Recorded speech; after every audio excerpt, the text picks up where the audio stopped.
Iran এবং এর মিত্র দেশগুলোর হামলা থেকে বাঁচাতে ইসরায়েলকে সহায়তার ঘোষণা দিয়েছে যুক্তরাষ্ট্র। মার্কিন প্রতিরক্ষা দপ্তর পেন্টাগন জানিয়েছে, ইসরায়েলকে সহায়তায় মধ্যপ্রাচ্যে যুদ্ধ জাহাজ এবং লড়াকু বিমান মোতায়েন করবে যুক্তরাষ্ট্র। সম্প্রতি ৩১ জুলাই ইরান সফরের সময় ফিলিস্তিনের গাজার সশস্ত্র রাজনৈতিক দল হামাসের নেতা ইসমাইল হানিয়া হত্যাকাণ্ডের ঘটনায় উত্তেজনা রয়েছে ওই অঞ্চলে। হানিয়া হত্যার কয়েক ঘণ্টা আগে ইসরায়েলের হামলায় লেবাননে হত্যাকাণ্ডের শিকার হন হিজবুল্লাহর অন্যতম সামরিক পরিকল্পনাকারী ফুয়াদ শুকুর। পেন্টাগন জানিয়েছে, ইসরায়েলকে রক্ষাবুজ্জ হিসেবে কাজ করবে যুক্তরাষ্ট্র এবং ইসরায়েলের জন্য যে কোনো সময়ে মোতায়েনের জন্য বর্তমানে মার্কিন ক্ষেপণাস্ত্রগুলো প্রস্তুত রয়েছে। ইরানের সর্বোচ্চ নেতা আয়াতুল্লাহ আল খামেনি হানিয়া হত্যাকাণ্ডের ঘটনায় ইসরায়েলের বিরুদ্ধে কঠোর ব্যবস্থা নেওয়ার প্রতিশ্রুতি দিয়েছেন। হানিয়া হত্যার জন্য ইরান এবং এর মিত্র গোষ্ঠীগুলো ইসরায়েলকে দায়ী করে আসছে। শুকরের হত্যাকাণ্ডে জড়িত থাকার কথা স্বীকার করলেও হানিয়ার বিষয়ে ইসরায়েল এখনও কোনো বক্তব্য দেয়নি। ৬২ বছরের হানিয়াকে বিবেচনা করা হতো হামাসের সার্বিক নেতা হিসেবে এবং তিনি গাজা যুদ্ধ বন্ধের জন্য যুদ্ধবিরতির চেষ্টা করছিলেন।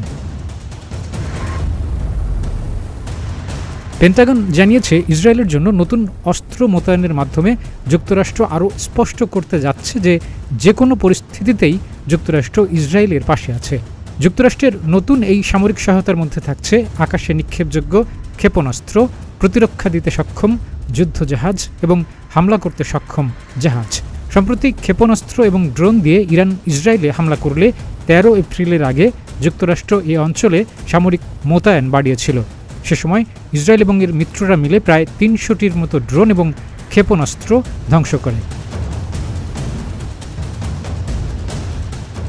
ইসরায়েলের প্রধানমন্ত্রী বেঞ্জামিন নেতানিয়াহু বলেছেন, ইসরায়েল সম্প্রতি তার শত্রুদের বড় ধরনের ধাক্কা দিয়েছে, তবে তিনি হুঁশিয়ারি দিয়েছেন যে সামনে কঠিন দিন আসতে পারে ইসরায়েলিদের জন্য। তিনি জানিয়েছেন, ইসরায়েলের চারপাশ থেকে হামলার হুমকি আসছে, তবে সবকিছুর জন্য ইসরায়েল প্রস্তুত। এর আগে পেন্টাগনের মুখপাত্র সাবরিনা সিং জানান, বর্তমান উত্তেজনাকর পরিস্থিতির একটা সমাধান আছে, আর তা হচ্ছে যুদ্ধবিরতির চুক্তি। ২ আগস্ট নেতানিয়াহু জানান, শিগগিরই ইসরায়েলের একটি প্রতিনিধি দল মিশরের রাজধানী কায়রো সফর করবেন গাজার যুদ্ধবিরতি নিয়ে একটি সিদ্ধান্তে পৌঁছাতে। ২০২৩ সালের ৭ অক্টোবর ইসরায়েলে হামাসের হামলায় নিহত হয় প্রায় ১২০০ ইসরায়েলি। সে সময় অন্তত ২৫০ জন ইসরায়েলিকে জিম্মি করে হামাস। এরপর ইসরায়েলের পাল্টা হামলায় নিহত হয়েছে প্রায় ৪০,০০০ ফিলিস্তিনি। বাস্তুচ্যুত হয়েছে ২৩ লাখ গাজাবাসীর প্রায় সবাই। ডেস্ক রিপোর্ট, প্রতিদিনের বাংলাদেশ।